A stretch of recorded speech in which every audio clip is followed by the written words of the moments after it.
हम लोग डिस्कस करने वाले हैं जाविर हुसैन का लिखा हुआ सांवले सपनों की याद। सांवले सपनों की याद, ये जाविर हुसैन का लिखा हुआ एक विधा है। राइटिंग को जब हम लोग लिखते हैं ना तो उसकी एक अलग अलग विधा होती है। विधा मतलब बोल सकते हो मेथड, तरीका। कोई राइटिंग होता है ऐसे यानी निबंध, कोई होता है स्टोरी यानी कहानी। ये क्या है? डायरी है।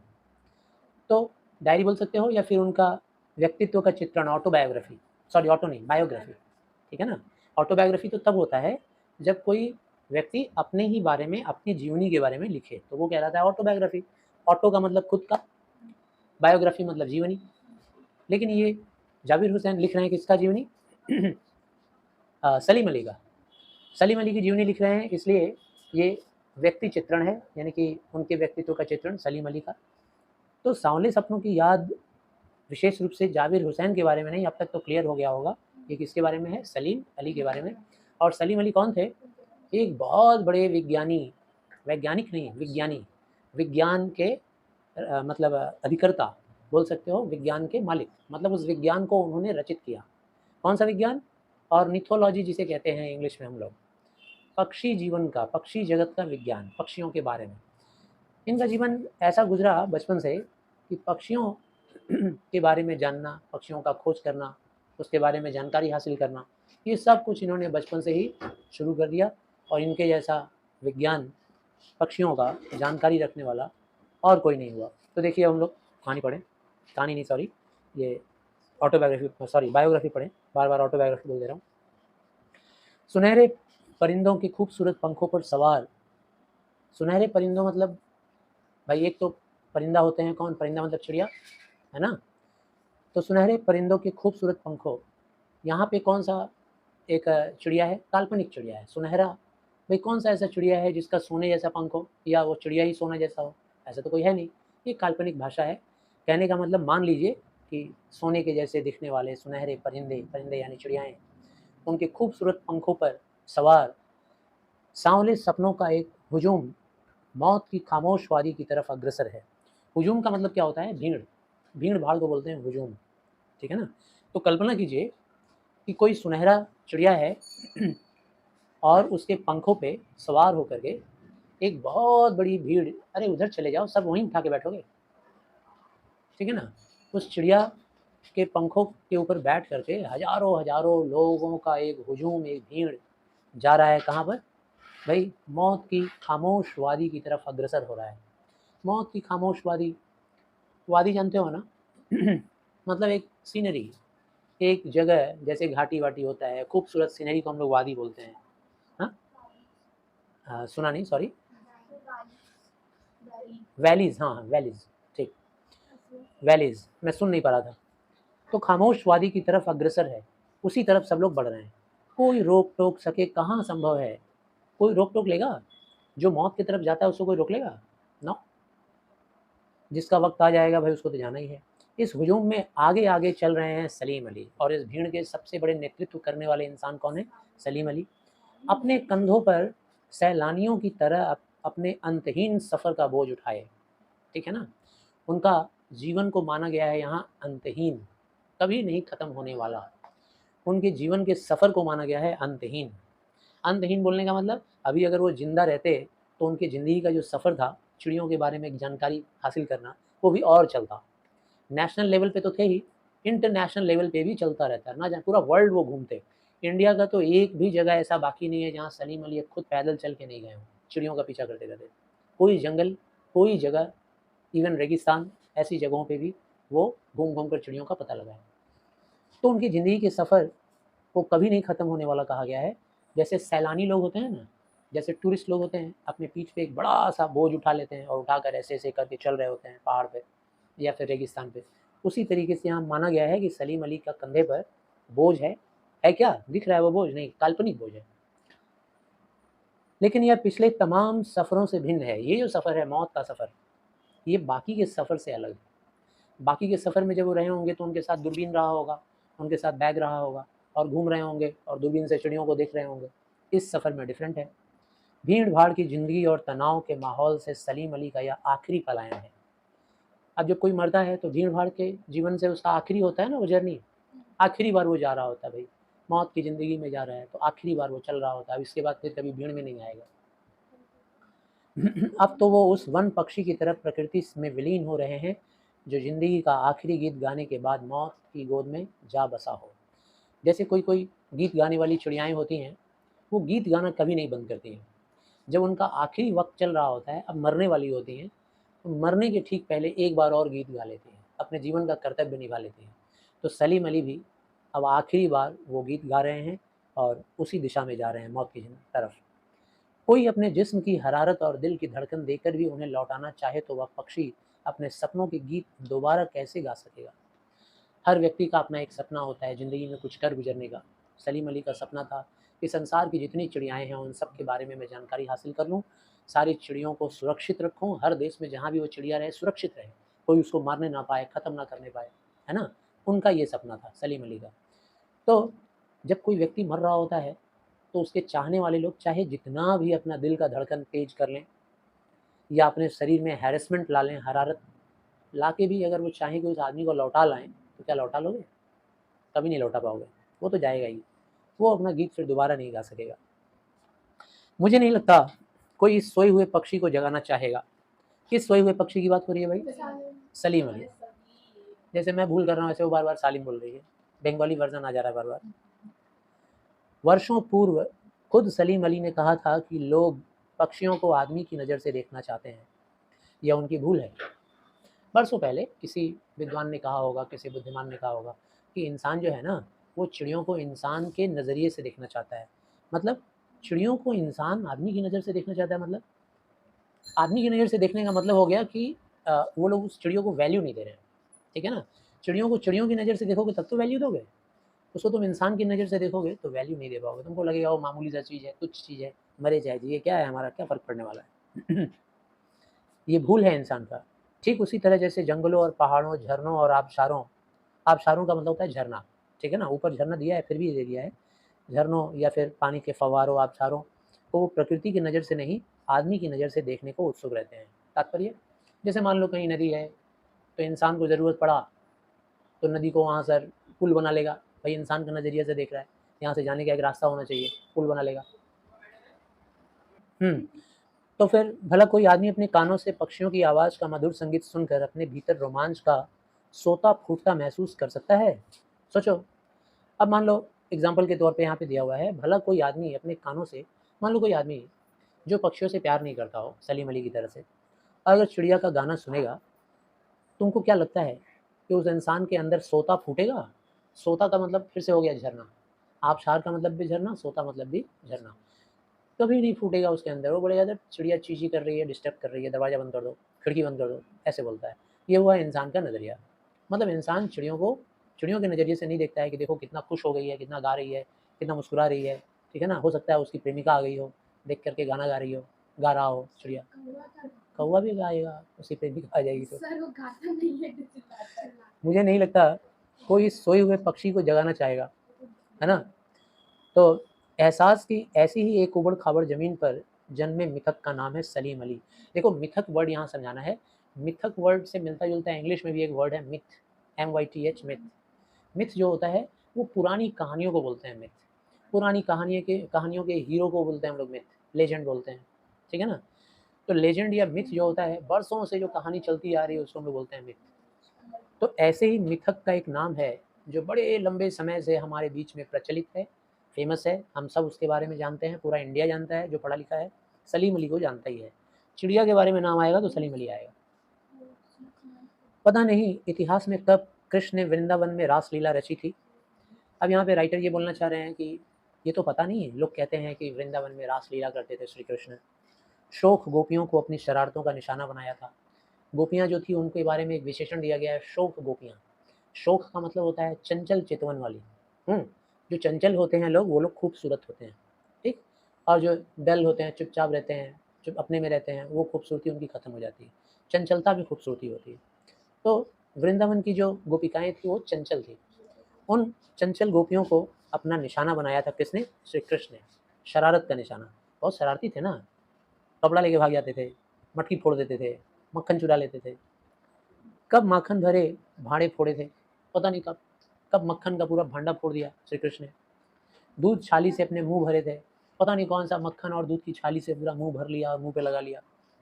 तब वाटिका में छोटे छोटे किंतु घने पेड़ों की छाव में विश्राम किया था। तब दिल की धड़कनों को एकदम से तेज करने वाले अंदाज में बंसी बजाई थी। जब वो बंसी बजाते थे श्री कृष्ण, तो गोपिकाओं का या पूरे वृंदावन वासियों का दिल का धड़कन तेज हो जाता था। जो जहाँ रहता था वहीं थम हो जाता था, एकदम स्टॉप, एकदम चुप होकर के मंत्रमुग्ध होकर के सुनना शुरू कर देता था उनकी बंसी की आवाज़ को। कब वृंदावन की पूरी दुनिया संगीतमय हो गई थी पता नहीं, ये सब कब हुआ था, लेकिन कोई आज भी वृंदावन जाए तो नदी का सांवला पानी उसे पूरे घटनाक्रम की याद दिला देगा। आज भी अगर तुम जाओगे ना वृंदावन में, तो ये सब तो तुम्हें दिखेगा। जैसे ही तुम देखोगे वृंदावन का वो जमुना नदी, ठीक है ना, वो नदी जैसे ही तुमको दिखेगी, वो नदी का कालापन सांवलापन देख करके तुमको सब याद आ जाएगा। कृष्ण भी सांवले, पानी भी सांवला, यहीं कहीं खेल रहे होंगे बॉल लेकर, गेंद लेकर अपने दोस्तों के साथ, यहीं कहीं कदम के पेड़ के नीचे बंसी बजाते होंगे, तुमको सब याद दिला देगा। यहीं गोपिकाएं आती होंगी घड़ा लेकर के पानी भरने, और वो छेड़ते होंगे। तो कैसे दूर कर सकते हो तुम वृंदावन से श्री कृष्ण को? हर सुबह सूरज निकलने से पहले जब पतली गलियों से उत्साह भरी भीड़ नदी की ओर बढ़ती है, तो लगता है जैसे उस भीड़ को चीर कर अचानक कोई सामने आएगा और बंसी की आवाज़ पर सब किसी के कदम थम जाएंगे। सुबह सुबह जब होता है ना, तो सुबह सुबह सारे लोग, वृंदावन के लोग, गली नुक्कड़ से निकल के सब जाते हैं कहाँ? कहाँ जाते हैं सब? सब नदी की तरफ जाते हैं। और जब जाते हैं तो उस भीड़ में से ऐसा लगता है कि अभी कोई निकलेगा। कौन? श्री कृष्ण। अभी श्री कृष्ण निकलेंगे, बंसी बजाएंगे, और भीड़ का सारा माहौल एक जगह थम जाएगा और उनको देखने लगेगा, उनको सुनने लगेगा। हर शाम सूरज ढलने से पहले जब वाटिका का माली सैलानियों को हिदायत देगा, तो लगता है जैसे बस कुछ ही क्षणों में वो कहीं से आ टपकेंगे। जब शाम होती है तो सारे के सारे जो माली होते हैं हम वाटिका के, फूलों की वाटिका, बगीचा, वहाँ के माली सबको हिदायत देते हैं सैलानियों को। सैलानी मतलब टूरिस्ट। जैसे तुम जाओगे ना वृंदावन में, तो तुमको हिदायत देंगे। हिदायत मतलब वार्निंग, सब लोग सावधान हो जाओ, ठीक है, कोई शोर नहीं मचाएगा। जब वो लोग हिदायत देना शुरू करते हैं तो ऐसा लगता है कि अभी कहीं ना कहीं से श्री कृष्ण आ जाएंगे, इसीलिए माली सबको रोक रहा है। संगीत का जादू वाटिका के भरे पूरे माहौल पर छा जाएगा, और जैसे ही श्री कृष्ण आएंगे उनके बंसी का संगीत चारों तरफ छा जाएगा। वृंदावन कभी कृष्ण की बांसुरी के जादू से खाली हुआ है क्या? वृंदावन की नदियाँ, वृंदावन का वाटिका श्री कृष्ण के जादू से बचेगा? नहीं बचेगा ना। हमेशा उनकी याद वहाँ पे रहेगी। पूरे वर्ल्ड में जब वृंदावन बोला जाता है तो फट से श्री कृष्ण का नाम आ जाता है जुबान पर। वृंदावन, ओ श्री कृष्ण, ठीक है। अब ये जो बात बताया, भूमिका बनाया जाबिर हुसैन ने, ये पैराग्राफ में जो उन्होंने भूमिका बैकग्राउंड जो बनाया, क्यों बनाया? ताकि अब वो सलीम अली के बारे में भी ऐसे ही कुछ बता सके। लास्ट में ये बताना चाहेंगे कि क्या सलीम अली से इंडिया, भारतवर्ष, क्या भारतवर्ष के कोने कोने में हर जगह में सलीम अली नहीं याद आएंगे? जहाँ भी जाओगे, जहाँ भी चिड़िया देखोगे, आपको सलीम अली याद आएंगे। आना ही चाहिए, कोई भी चिड़िया देखना, सलीम अली को याद करना। मिथकों की दुनिया में इस सवाल का जवाब तलाश करने से पहले मिथकों की दुनिया में इस सवाल का जवाब तलाश करने से पहले एक नज़र कमज़ोर काया वाले सलीम अली, बहुत ही कमज़ोर काया के इंसान थे। शरीर पतला दुबला सा था, एकदम दुबले पतले। फोटो देखो बेचारा, ऐसा दुबला सा आदमी दिख रहा है। उस व्यक्ति पर डाली जाए जिसे हम सलीम अली के नाम से जानते हैं। उम्र को शती तक पहुंचने में थोड़े ही दिन तो बच रहे थे। शती मतलब होता है 100 वर्ष। वो सती मत समझना, पति के लिए जो शती बन जाया करती थी। शती के लिए मतलब सिर्फ 100 वर्ष होने में कुछ दिन ही बचे थे, कुछ महीने बचे थे, कुछ साल बचे होंगे, हो सकता है। संभव है लंबी यात्राओं की थकान ने उनके शरीर को कमज़ोर कर दिया हो। ये भी हो सकता है कि बुढ़ापे में इतने दुबले क्यों दिखते थे भाई, क्योंकि लंबी यात्रा किए थे ना ज़िंदगी भर, कभी अकेले नहीं बैठे रहे, हमेशा अपनी दूरबीन और पूरे भारत के कोने कोने में कहीं ना कहीं घूमते रहे। अंतिम समय तक मौत उनकी आंखों से वह रोशनी छीनने में सफल नहीं हुई। अंतिम समय में जो मौत होता है ना, वो लोगों की आंखों की रोशनी छीन लेती है, आदमी ऑलमोस्ट अंधा हो जाता है, ठीक है ना, भाई आँख से दिखता नहीं है। 90 प्लस जब हो जाएगा, तुम लोग जब हो जाओगी 90 प्लस, तो बुढ़िया हो जाओगी, कुछ दिखेगा नहीं, आँख से दिखाई नहीं देगा, बोलोगी अपने नाती पोते को, ये थोड़ा हाथ पकड़ के ले चल यहाँ से वहाँ, ऐसा होगा। तो इनके आँखों की रोशनी छीनी नहीं, 90 प्लस हो गए, लेकिन इनकी आँखों में अभी भी वो रोशनी थी। कौन सी रोशनी? आँखों वाली रोशनी नहीं, चिड़ियों को पहचानने वाली रोशनी, चिड़ियों का विज्ञान का खोज करने की रोशनी, चिड़ियों के बारे में जानकारी हासिल करने का जो उत्साह था, वो रोशनी। नहीं खोया उनका। पक्षियों की तलाश और उनकी हिफाजत के प्रति समर्पित थी। इनकी आंखों की रोशनी पक्षियों के लिए डेडिकेटेड थी, समर्पित। सलीम अली की आंखों पर चढ़ी दूरबीन उनकी मौत के बाद ही तो उतरी थी। आंखों पे जो दूरबीन हमेशा लगा के देखते थे, वो दूरबीन तब उतरा जब मर गए, तभी दूरबीन उतरा, नहीं तो हमेशा दूरबीन लगाए रहते थे, कंधे पे झूलते रहता था। वो वहाँ पे चिड़िया बैठी है 500 मीटर दूर, कैसे देखेंगे? दूरबीन लगा के ध्यान से उसको देखेंगे, क्या कर रही है, कैसे बोल रही है। आवाज़ तो वहाँ से यहाँ आ जाएगा, दिखाई नहीं देगा, तो दूरबीन से देखते थे। उन जैसा बर्ड वॉचर शायद ही कोई हुआ हो, लेकिन एकांत क्षणों में सलीम अली बिना दूरबीन भी देखे गए हैं। कभी कभी अकेलेपन में बिना दूरबीन के भी रहते थे। दूर क्षितिज तक फैली, क्षितिज जानते हो ना किसे कहते हैं, जहाँ आकाश आकर धरती से मिलता है, वहाँ पर एक बाउंड्री लाइन सी हो जाती है, उसको बोलते हैं क्षितिज। ठीक, तुम्हारी बुक का भी नाम है क्षितिज, ठीक है, जिसे इंग्लिश में लोग कहते हैं हॉराइजन, ठीक है। कुछ कुछ वैसे ही जादू था, उनकी नज़रों में भी कुछ कुछ वैसे ही जादू था, क्षितिज के जैसा, जो प्रकृति को अपने घेरे में बांध लेता है। सलीम अली उन लोगों में थे जो प्रकृति के प्रभाव में आने की बजाय प्रकृति को अपने प्रभाव में लाने के कायल होते हैं। देखो, दो तरह के इंसान होते हैं प्रकृति के हिसाब से। एक वो होते हैं जो प्रकृति के प्रभाव में आ जाते हैं, जैसा प्रकृति चाहेगा हम वैसा रह लेंगे, भाई एडजस्ट कर लेंगे अपने आप को। प्रकृति हमको गर्मी दे रहा है तो हम गर्मी एडजस्ट कर लेंगे, प्रकृति ने हमें जो दिया है वही मान लेंगे। और कुछ ऐसे होते हैं जो अपने हिसाब से प्रकृति को चेंज कर देते हैं। तो उन लोगों में से सलीम अली एक थे, जो अपने हिसाब से प्रकृति को बदल दिया करते थे। उनके लिए प्रकृति में हर तरफ एक हंसती खेलती रहस्य भरी दुनिया पसरी थी। उनको लगता था, दिखता था, चारों तरफ हंसता खेलता एक दुनिया है प्रकृति। पहाड़ें मुस्कुरा रही हैं, हवाएं कुछ पायल की तरह झंझना रही है, किसी रुनझुन की आवाज़। हर तरफ उनको एक मस्ती नजर आता था। नदी की धारा में कुछ आवाज़ आ रही है। यह दुनिया उन्होंने बड़ी मेहनत से अपने लिए गढ़ी थी। ये जो उनकी सोच वाली दुनिया थी ना, ये उन्होंने अपने मन में गढ़ा था मतलब अपने मन में ही तैयार किया था। इसके गढ़ने में उनकी जीवन साथी तहमीना ने काफ़ी मदद पहुंचाई थी। तहमीना उनकी पत्नी का नाम, जान लीजिए अगर पूछ दिया क्वेश्चन में तो। तहमीना स्कूल के दिनों में उनकी सहपाठी रही थी, मतलब स्कूल फ्रेंड थी। स्कूल में ही एक साथ पढ़ते थे दोनों, वहीं से मोहब्बत उन लोगों का शुरू हुआ और आगे जाके शादी में तब्दील हुआ।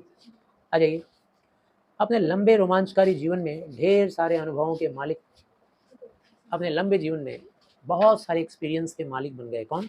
सलीम अली। साइलेंट वैली को रेगिस्तानी हवा के झोंकों से बचाने का अनुरोध लेकर चौधरी चरण सिंह से मिले थे। देखो, उनके अनुभवों में एक एग्जाम्पल दिया हुआ है एक्सपीरियंस में।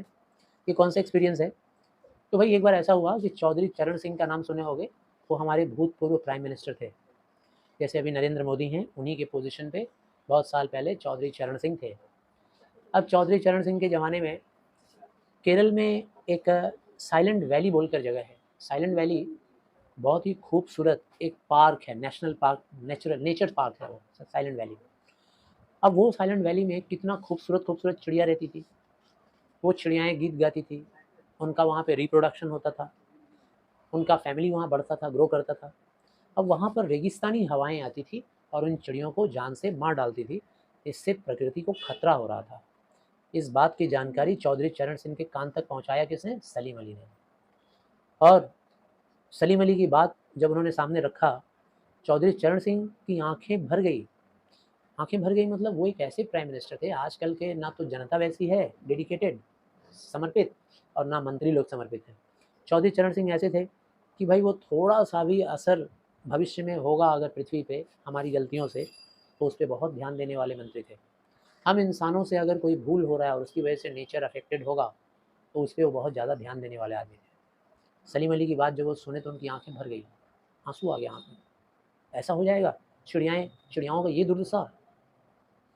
आज सलीम अली नहीं है, चौधरी साहब भी नहीं है। चौधरी मतलब कौन? चौधरी चरण सिंह, भूतपूर्व प्रधानमंत्री।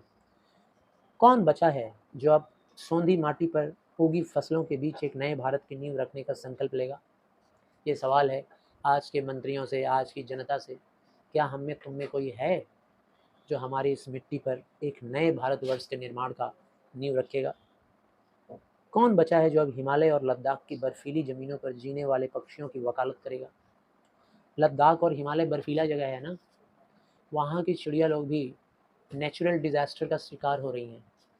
गर्मी वहाँ भी बढ़ते जा रहा है दिन पे दिन, वहाँ के ग्लेशियर्स पिघलते जा रहे हैं। अभी हाल ही में दिखला रहा था पेंगुइन का संख्या कमते जा रहा है दिन पे दिन, क्योंकि ग्लेशियर पिघलते जा रहे हैं। तो ऐसी चिड़ियाओं की वकालत अब कौन करेगा? कौन उनकी बचाव में कुछ बोलेगा, या मंत्रियों तक, या अपने कैबिनेट में बात उठाएगा, संसद में बात उठाएगा? सलीम अली ने अपनी आत्मकथा का नाम रखा था, आत्मकथा मतलब ऑटोबायोग्राफी, नाम रखा था फॉल ऑफ ए स्पैरो, एक स्पैरो का पतन। मुझे याद आ गया, डीएच लॉरेंस की मौत के बाद लोगों ने उनकी पत्नी फ्रीडा लॉरेंस से अनुरोध किया। ये डीएच लॉरेंस कौन है बता दूं शॉर्टकट में, एक दो लाइन में। ये अंग्रेजी साहित्य के बहुत बड़े नॉवेलिस्ट थे, नॉवेल लिखते थे। उनकी पत्नी थी फ्रीडा फ्रीडा लॉरेंस। तो इंग्लिश लिटरेचर के ये बहुत बड़े लेखक थे। उनकी पत्नी लॉरेंस से अनुरोध किया गया मरने के बाद, उनके पति के मरने के बाद पत्नी से अनुरोध किया गया कि अपने पति के बारे में कुछ लिखो। फ्रीडा चाहती तो ढेर सारी बातें लॉरेंस के बारे में लिख सकती थी, लेकिन जानते हो, एहसास प्रमुख पत्नी थी ना। हम इंसानों को भी एहसास वाला बनना चाहिए, थ्योरी वाला नहीं, एहसास, फीलिंग्स वाला। जैसे सलीम अली के अंदर फीलिंग्स था, क्या हम में वो आएगा चिड़ियों या नेचर के प्रति, चिड़ियों के प्रति या प्रकृति के प्रति? इस बात को समझाने के लिए फ्रीडा लॉरेंस का एग्जाम्पल दिया। फ्रीडा लॉरेंस से जब अपने पति के बारे में पूछा गया तो वो बोली, हमसे मत पूछो मेरे पति के बारे में, मैं नहीं बता सकती। अगर मेरे पति के बारे में पूछना है, मैं सिर्फ अपने पति को महसूस कर सकती हूँ, बता नहीं सकती, वो तो मेरे रग रग में है। मेरे छत पे चली जाओ, वहाँ पे बैठी हुई है एक गौरैया, गौरैया चिड़िया बैठी हुई है, स्पैरो। लॉरेंस के बारे में वो बहुत कुछ जानती है, उससे जाके पूछो, ठीक है ना। लॉरेंस के बारे में मेरे छत पे बैठी चिड़िया बताएगी। सचमुच इतना खुला खुला और सादा दिल आदमी था। मुमकिन है लॉरेंस मेरी रगों में, मेरी हड्डियों में समाया हो, लेकिन मेरे लिए कितना कठिन है उसके बारे में अपने अनुभवों को, शब्दों को जामा पहनाना। ये एग्जाम्पल गेस करो, यहाँ पे जाबिर हुसैन ये इसलिए कहना चाह रहे हैं कि हो सकता है कि हमारे अंदर बहुत श्रद्धा है, बहुत सम्मान है, किसको लेकर? सलीम अली को लेकर, लेकिन मैं और कुछ बहुत कुछ नहीं लिख सकता। एहसास का बात है। आपको अपने पापा के बारे में लिखने के लिए कहा जाएगा तो कितना लिख पाओगे? दिन रात लिखते रह जाओगे, तुम्हारी जितनी यादें हैं उतना लिखते रह जाओगे। अपने मम्मी के बारे में लिख पाओगे 2 पेज में? कभी नहीं लिख सकते, ठीक है। इसी तरीके से जाबिर हुसैन ये बताना चाह रहे हैं कि भाई मैं सलीम अली को सिर्फ एहसास कर सकता हूँ, उनके बारे में कैसे बता सकता हूँ? जैसे डीएच लॉरेंस की बीवी फ्रीडा लॉरेंस ने कहा कि जाओ मेरे छत पे चिड़िया से पूछ लो, वो बता सकती है, मैं नहीं बता सकती। मुझे यकीन है मेरी छत पर बैठी गौरैया उसके बारे में और हम दोनों ही के बारे में मुझसे ज़्यादा जानकारी रखती है। फ्रीडा ने कहा कि मेरे छत की जो गौरैया है उससे पूछो, वो मेरे बारे में भी बता देगी, मेरे पति के बारे में भी बता देगी, मैं नहीं बता सकती भाई। जटिल प्राणियों के लिए सलीम अली हमेशा एक पहेली बने रहेंगे। जो कॉम्प्लेक्स लोग हैं, हम इंसानों में ही बहुत सारे लोग कॉम्प्लेक्स हैं, जटिल हैं, जटिलताएं हैं। वो प्रकृति को नहीं समझते, प्रकृति उनको नहीं समझ पाती है, कॉम्प्लेक्स है, सिंप्लिसिटी नहीं है। बचपन के दिनों में उनकी एयरगन से घायल होकर गिरने वाली नीले कंठ की वह गौरैया सारी जिंदगी उन्हें खोज के नए रास्तों की तरफ ले जाती रही। बचपन का एक वाकया यहाँ जोड़ रहे हैं जाबिर हुसैन, कह रहे हैं कि बचपन में एक बार क्या हुआ था, सलीम अली ने एयरगन उठाया और चिड़िया का शिकार किया, मारा, ठाए एक गोली मारी, और एक चिड़िया ऊपर से गिरी जिसके गले में ब्लू कलर का एक रिंग जैसा निशान था। उसको लेकर के गए वो अपने अंकल से पूछने के लिए कि कैसी चिड़िया है, और वहाँ जो उनका जर्नी शुरू हुआ जानकारी का चिड़ियों के बारे में, आज तक ख़त्म नहीं हुआ। आज तक वो चिड़ियों के बारे में पता लगाते जा रहे हैं, पता लगाते जा रहे हैं। ज़िंदगी की ऊंचाइयों में उनका विश्वास एक क्षण के लिए भी डिगा नहीं। ज़िंदगी बहुत ऊंची है। एक फिल्म में राजेश खन्ना ने कहा था, याद है ना, ज़िंदगी बड़ी नहीं होनी चाहिए बाबू मोशाय, ज़िंदगी लंबी नहीं होनी चाहिए बाबू मोशाय, ज़िंदगी बड़ी होनी चाहिए। ज़िंदगी बहुत ऊंची होनी चाहिए, बड़ी होनी चाहिए, लंबी नहीं होनी चाहिए। 100 साल जी के क्या करोगे, काम नहीं करेंगे जैसे। तो ज़िंदगी की ऊंचाई के बारे में उनका विश्वास हमेशा बना रहा। वो लॉरेंस की तरह नैसर्गिक ज़िंदगी का प्रतिरूप बन गए थे। नैसर्गिक का मतलब क्या होता है? स्वाभाविक। डीएच लॉरेंस जो थे, जिनका नाम पीछे लिया गया है, जैसे डीएच लॉरेंस एक फेमस नॉवेलिस्ट, वो ज़िंदगी को लाइव रूप में हमेशा देखे, हमेशा ज़िंदगी में एक से एक नॉवेल लिखते रहे, इंसान का रूप चित्रित करते रहे, ठीक है ना। उपन्यास की दुनिया में बड़ा नाम उन्होंने हासिल किया, डीएच लॉरेंस। बिल्कुल उसी तरीके से सलीम अली ने भी चिड़ियों की दुनिया में नाम हासिल किया। उसी के प्रतिरूप बन गए। प्रतिरूप का मतलब जेरोक्स कॉपी, ठीक है ना, उसी का एक फोटो कॉपी, उसी की छवि बन गए डी.एच. लॉरेंस जैसे। सलीम अली प्रकृति की दुनिया में एक टापू बनने की बजाय अथाह सागर बनकर उभरे थे। टापू बड़ा होता है कि सागर? टापू मतलब आइलैंड, सागर बड़ा होगा नेचुरली। तो हमको तुमको ज्ञान की दुनिया में टापू नहीं बनना है छोटा सा, हम लोगों को सागर बनना है, बहुत बड़ा सा विशाल। जो लोग उनके भ्रमणशील स्वभाव और उनकी यायावरी से, यायावरी का मतलब एक नया वर्ड है, यायावरी का मतलब होता है घुमक्कड़पन, घूमने वाली प्रवृत्ति। तो जो लोग उनके इस भ्रमण करने वाले स्वभाव और घुमक्कड़पन के स्वभाव से परिचित हैं, उन्हें महसूस होता है कि वो आज भी पक्षियों के सुराग में ही निकले हैं। आज भी जहाँ पक्षी रहेगा वहाँ सलीम अली मिलेंगे। और बस अभी गले में लंबी दूरबीन लटकाए, जैसे वृंदावन का एग्जाम्पल लिया था ना, लगता है कि अभी कहीं ना कहीं से श्री कृष्ण आ जाएंगे, है ना, अभी माहौल संगीतमय हो जाएगा। ऐसे ही इनके बारे में लगता है, अभी कहीं ना कहीं से सलीम अली आ जाएंगे, गर्दन में लटकता हुआ दूरबीन लिए हुए, अभी लौट आएंगे। जब तक वो नहीं लौटेंगे क्या उन्हें गया हुआ मान लिया जाए? और जब तक नहीं लौटेंगे तात्पर्य क्या सलीम अली फिर से लौटेंगे? नहीं। क्या उनके जैसा कोई और है जो हमारी इस प्रकृति को वो सम्मान दे, जो हमारे इस प्रकृति के अंश चिड़ियाओं को सम्मान दे? क्या उनके जैसा कोई और है जो लद्दाख और हिमालय के बर्फीली इलाकों में चिड़ियों के बचाने के लिए अपनी बात को उठाए? क्या उनके जैसा कोई और है जो आएगा, जो अपनी इस ऑर्निथोलॉजी के फील्ड में चिड़ियों के प्रिजर्वेशन के लिए अपनी बात को संसद तक पहुंचाए, मंत्रियों तक पहुंचाए, चिड़ियों के बारे में नया नया आविष्कार करे, नए नए खोज करे? क्या वो लौट के आएंगे? ऐसे उनके लौट के आने का तात्पर्य क्या ऐसा कोई और आएगा? मेरी आंखें नम हैं, सलीम अली तुम लौटोगे ना? इसमें दो दो मीनिंग है। एक तो उस सलीम अली को भी याद कर रहे हैं जाबिर हुसैन, तुम लौटोगे ना, और दूसरा उनके जैसा क्या कोई और प्रतिरूप बनकर आएगा? जैसे वो प्रतिरूप बनकर आए थे डी.एच. लॉरेंस का, तो क्या कोई उनका प्रतिरूप बन करके सलीम अली का प्रतिरूप बनकर आएगा? क्या साक्षी बनेगी अगला सलीम अली? क्या स्वीटी बनेगी? क्या इशिका बनेगी सलीम अली का दूसरा प्रतिरूप? ऐसे ही वो चाह रहे हैं क्या कोई ऐसा बनकर आएगा। तो आशा करते हैं चैप्टर समझ में आया, इसको बार बार पढ़िएगा और वीडियो भी देखिएगा। Thank you.